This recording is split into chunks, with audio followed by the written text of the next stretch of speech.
Hello, Rowlett readers. Welcome back for the last part of Horrible Harry. This has been a really great book. Horrible Harry is not so horrible. He usually tries to make things right at school. His friend Doug is writing the story. And the big problem came when Sid, not such a nice guy in their class, squashed Song Lee's praying mantis. And Horrible Harry was so mad at him, he said, "Triple revenge for you." Not just revenge, not double, but 3 things are going to happen to you before we're all clear with this. So the first thing he did was to, he just yesterday when we read, he said he was going to wear his underwear to school, remember? But he ended up wearing long johns, long underwear. He faked him out, and Sid had to walk like a praying mantis when he said that.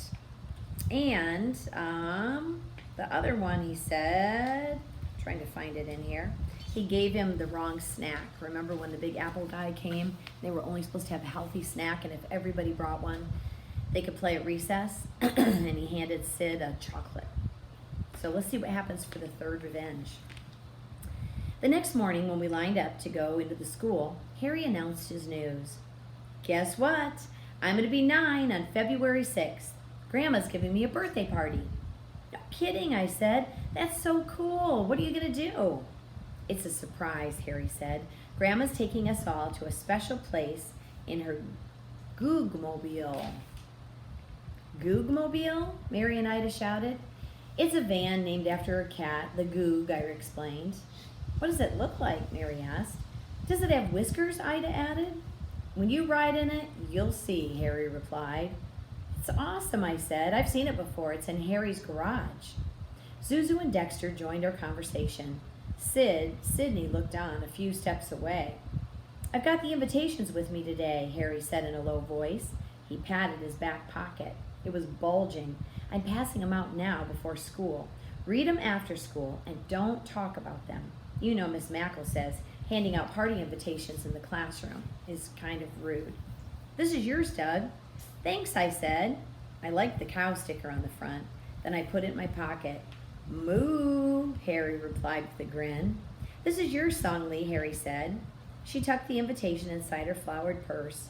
Song Lee never talked about going to a party in front of other people who weren't going. She wouldn't want someone to feel bad about not being invited. Mary and Ida waited for their invitations. They smiled when Harry handed them each one. "I can't wait to go to Harry's party," Mary said. "I know it will be different." "Look, even in the envelope's different. It has a silly cow sticker on it." "Moo," Ida giggled. "I love cows." Sydney stepped forward with his hand out. Harry reached behind him. "This is yours, Zuzu, and yours, Dexter." When the bell rang, we started to walk to the building. Sydney was lagging behind with Harry and me. "You didn't give me mine."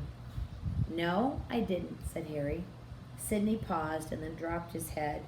"Now you know how it feels to be crushed," Harry said, "just like Song Lee's praying mantis." Sydney locked eyes with Harry. "I'm sorry I stepped on your origami bug." "You need to say that to someone else," Harry snapped. "Not me." Sydney walked into the classroom. His shoulders were all humped over. Harry's 3rd revenge was the worst. Sydney didn't get an invitation to the party.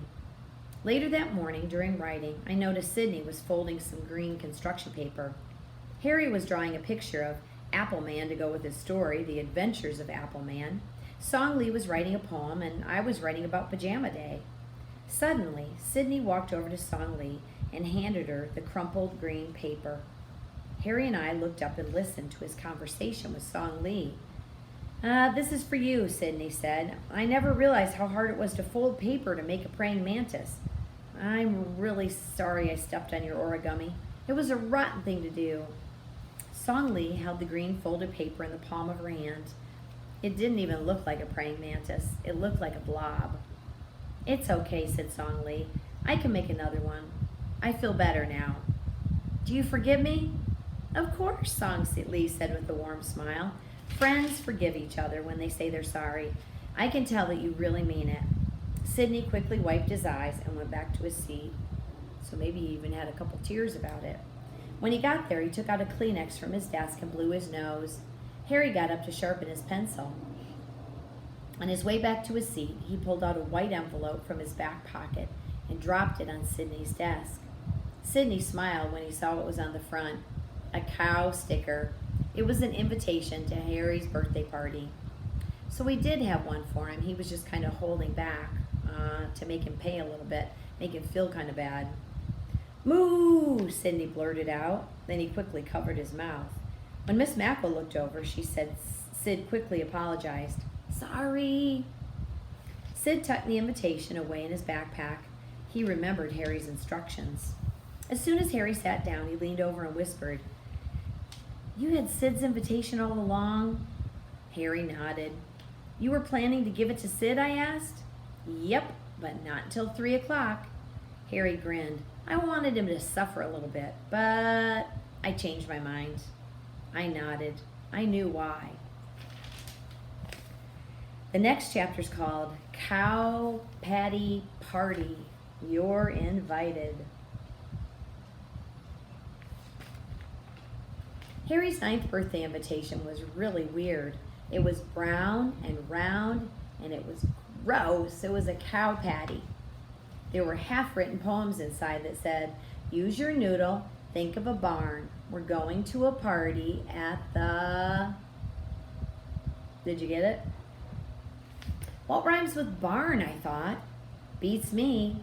I couldn't wait for the Googmobile to pick me up on Saturday at 2 o'clock. When I saw the big Volkswagen van turn the corner, I knew it was the Googmobile. There were flowers painted all over it, and on the side there was a big picture of Harry's cat. Honk, honk!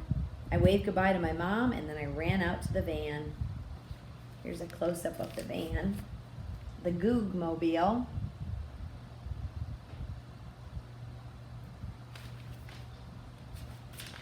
Everyone else was inside, even Grandma Spooger. Grandpa Spooger. His wheelchair was in the back. He and Harry's grandma sat in the front. 7 kids were strapped into the 3 rows of seats in the van. "Hi, you guys," I said, sitting next to Harry in the 2nd row.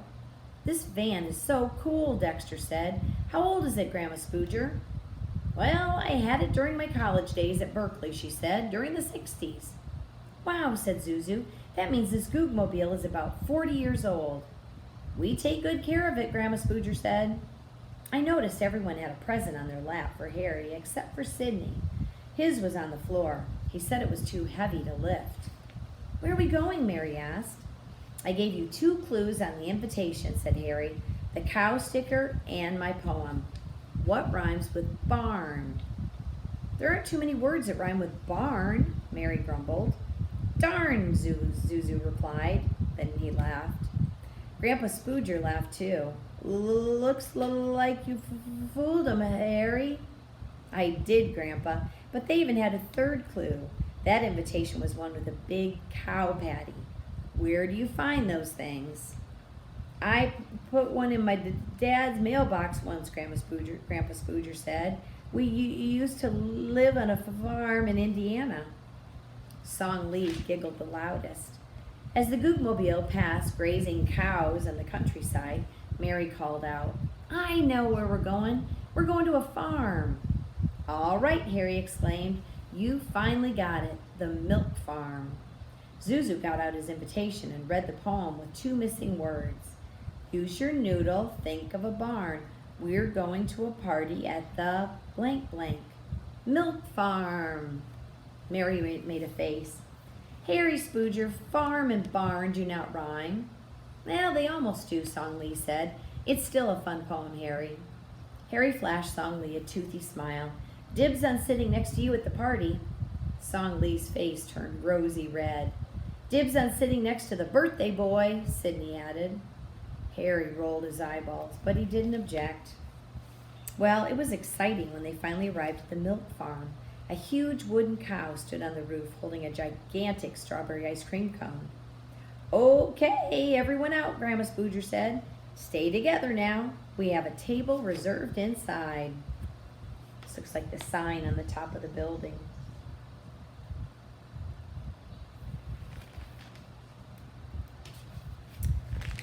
Everyone took their presents with them to the milk farm. Zuzu and Dexter helped Sydney carry his. Why is this so heavy? Zuzu asked. You'll see, Sid said. Grandma Spooger helped Grandpa Spooger into his wheelchair. Let's eat, Grandpa Spooger said. Harry pushed his grandfather in his wheelchair carefully to the barn. I held the door as they went inside. Grandma Spooger went back to the van for the cake. It was one of her A1 cake boxes. There's an ice cream smorgasbord up there. Go help yourself, kids.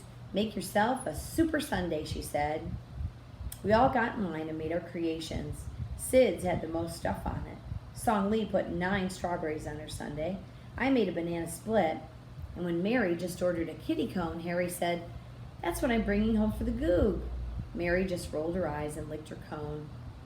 Harry chuckled as he made 2 hot fudge sundaes with whipped cream and nuts. One for his grandpa, one for himself. After we enjoyed the ice cream, Grandma Spooger took out the cakes that she'd baked for Harry's birthday. It was really horrible, but Harry loved it. The cake was inside a new litter box. The frosting had vanilla cookie crumbs with green sprinkles. The top was dotted with little Tootsie Rolls, and one was hanging over the pan. Ew, the 5 of us said as Grandma Spooger got out a new pooper scooper to serve the cake. Harry and Sydney and Song Lee loved it. They clapped their hands and giggled. I don't think I can eat that birthday cake, Mary said. Me either, Ida and Dexter said. Maybe we should open presents first, said Grandma Spooger. We can cut the cake and sing happy birthday a little later. Harry didn't object. He dived into all the presents. He loved each one. I gave him a copy of Stone Fox, my favorite book. It's about an exciting dog sled race. Song Lee made him a collection of origami insects and included an origami book. The one on the top was a praying mantis. Be careful with that one, Sid said. Song Lee beamed. Mary gave him a pair of pajamas with cows on them. Ida gave him a set of rubbery reptiles and amphibians. Harry liked the red salamander best. Dexter gave him an Elvis CD, and Zuzu gave him the board game Clue. Everyone was curious about Sydney's gift. It took 2 people to set it on the table. The shape was big and weird. What do you think it is? Zuzu asked. I already know, Harry said. I asked Sid for it Thursday after school. You did, said Mary. Yep. His stepdad works at Stone Memorials next to the cemetery. I asked for a leftover piece. Everyone leaned forward as Harry tore off the paper. A small boulder, I said. Yep. Mr. LaFleur engraved my name and age on the granite rock. I'm going to keep it in my bedroom. I'm going to sit on it and think of cool things to do. Ooh, we all oohed as Harry lowered the small boulder onto the floor and sat on top of it. So what are you thinking about now? Zuzu asked. My birthday wish. Then Harry jumped off the rock and stood tall. Got it. That's when Grandma Spooger lit the candles on the cake and we all sang happy birthday. Harry blew out 9 candles with one breath. Everyone did take a piece of the kitty litter cake, although Mary didn't finish hers. Only Harry, Sid, and Song Lee ate the Tootsie Rolls. It's hard to believe a week that started out so terrible could end up being so much fun. But that's what happens when friends forgive each other, and that's what life can be like with Harry in room 3B. There he is.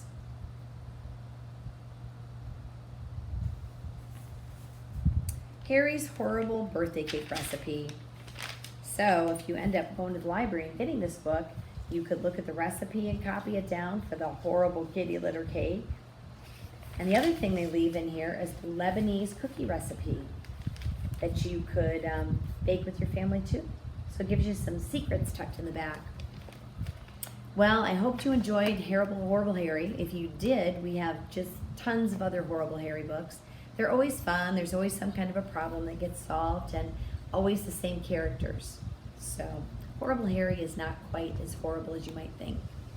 Okay, you guys, have a great day. We'll be reading another book tomorrow. Bye.